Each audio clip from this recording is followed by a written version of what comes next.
Well, how about as a kid though? Did you ever play anchor dress up, or did you dream of being in television? I remember it was literally, I remember in high school, and I literally remember the day where it hit me, because I didn't know what I was going to do. I knew what I was good at, and I was good at writing, I was good at English, and I was doing speech and debate, and I was very interested in that. And I remember my junior year, I thought, I'm going to give this a try. And I started getting involved in the paper and the yearbook, and I just never wanted to do anything else since then. And I've been very lucky, because I have many friends who are still struggling with what they want to do when they grow up. Well, since you both work at the same station, in Salt Lake City, it's probably an interesting news environment. I would think the news maybe is approached a bit different there, maybe not. But it's very conservative, and it's not. I mean, this is a very conservative market as well, and you know, particularly in the mornings. I think when kids are around, you need to be very, very sensitive about stories that you air and how you present them. But yeah, I mean, that was a very conservative market, and one where there was a great deal of sensitivity to how you presented some issues. probably couldn't dance on the air like you do in Although, Dallas. see, no, the show that I did there was remarkably irreverent, and people were offended, and we got tons of emails. We didn't have to tell it to Tim, but tons of letters all the time, and we just kept doing our own thing, because I have a theory that I think people there, they like to pretend like they're really, really, really, really conservative and maybe don't like to have as much fun as they really like to. So in the morning, they would secretly turn us on and, you know, kind of get their little fix. Just don't admit it to anybody. That's what you do. You just don't admit it. Because we did well, and it was even more crazy because we didn't have as many resources as we do here in Dallas. So we just, or as much news. Or as much news, exactly. Or as much news.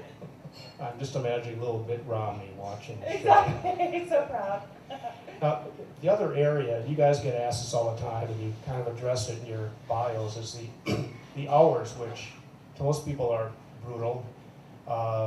And take us through your routines, I guess, about how you manage to spring out of bed in the mornings. And I guess, Tim, you've been doing it, you're the dean of early mornings. You've been doing it for 13, 14 years in Dallas alone. But I'm assuming it never gets easy.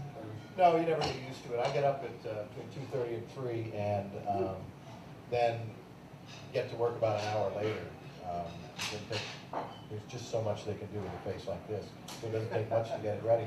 But we spend that time in between writing, rewriting, proofing, so cramming for interview segments that we have, and are doing so during the entire course of the show. I mean, I felt like a bad host when Ed came down to visit us a while back, and we basically had to ignore him because I'm sorry, Ed, I'm like 5 minutes ahead on the scripts. I'd love to chat with you, but I got to rewrite this one that's coming up in 1 minute and 45 seconds, and that. So we actually are fairly busy during the show, but then our boss, since we're doing 4 hours every day, as we love to point out to our bosses,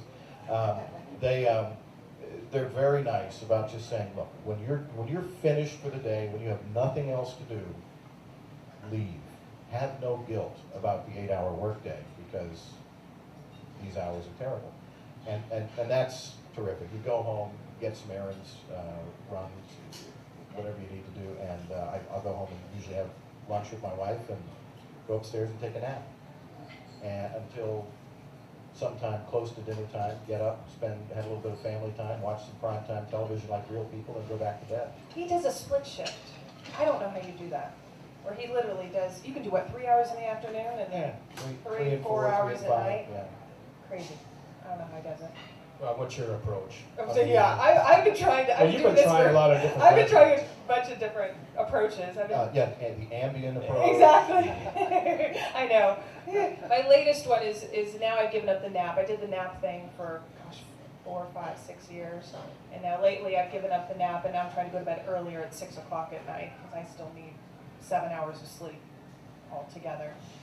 But it's tough. I'm not going to lie to you. It is tough. You don't get used to it. I think some people are better at it than others.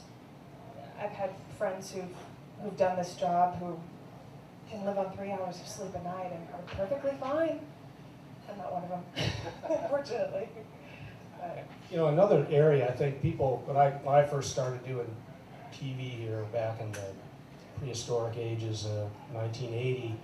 The mornings were kind of a throwaway afterthought. I think the stations, I'm not even sure if they had a full hour, maybe a half hour, kind of leading into the network morning shows. Now it's a full 2 hours from 5 to 7 a.m. And as we noted earlier, this is one hell of a hotbed of both advertising revenues and emphasis on the stations now. They all say the mornings are the second most important broadcast next to the 9 and the 10 o'clocks. What have you seen, Tim, particularly in the evolution of mornings? I think you worked your way from a half hour all the way to now 2 hours, didn't you? 4 hours now, yeah. Four, I'm Yeah, sorry. Yeah. I started in Phoenix at the doing, long before anybody had heard of doing a local morning newscast. The news director said, why not just try it and see what happens. And we did 6:30 to 7 a.m. leading into the Today Show. Did very well, so they expanded backwards from 6 to 7 a.m. And of course now I think that station starts at 4:30 in the morning. Yeah, it's become increasingly important. It's, for the stations, I think, very profitable, particularly for ours, because it's 4 hours of all local revenue. What a lot of people don't realize is when you're in network programming, like the Today Show or Good Morning America or the CBS Morning News, you're sharing revenue with the network, and you are getting a pittance of the revenue that is tossed your way by the network. And there are a couple of local breaks that you might see, a couple of local commercials every hour. When you're doing 4 hours of all local, it's all local revenue. So particularly for our station, it's very important and very profitable. He calls it a cash cow. I think they're making money off of this, yeah. Well, you're making more, I mean, you're All making local, more. all morning local. I'm news is sure that your way, station yeah. realizes and rewards you for making more money for them than any other TV anchors for hosts in town. They let us leave at about, when we're done, they let us leave. So that's, to me, is worthwhile, yes. They're very nice. Is it kind of a gilded cage, though? I mean, if you're good at it nowadays, it's not a springboard. They want you to stay there. And I know, Tim, you, I think, want to remain on mornings until you I'm not going anywhere. fade Let's away. be honest. I'm on mornings for the rest of my, until they carry me out feet first. Megan? No, I think you and I talked about this before, how I have been doing mornings for so long, and that's really where I've gotten my anchor training, and I've been at a Fox station, which is such a loose format compared to all the others, and I like to say I have a lot of bad habits if I ever wanted to move up to the, really staunch evening news, because I can just, say do-over if I mess up, or, or just slouch if I'm kind of, tired, I'll hear about it, but you know what I mean, it's so much more laid back.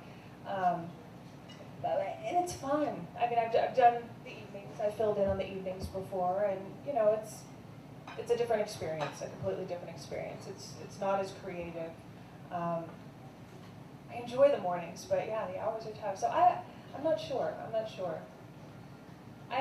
I think I could still probably do. I could do the serious stuff and be okay, but I like the creativity in the morning. Nighttime people drive really nice cars. They do, though. It is true. They have like 2 or 3 of them, don't they? Each. Do. Yeah. Have you noticed that? That Maybe. is true. That is true. So, we'll see. Never say never.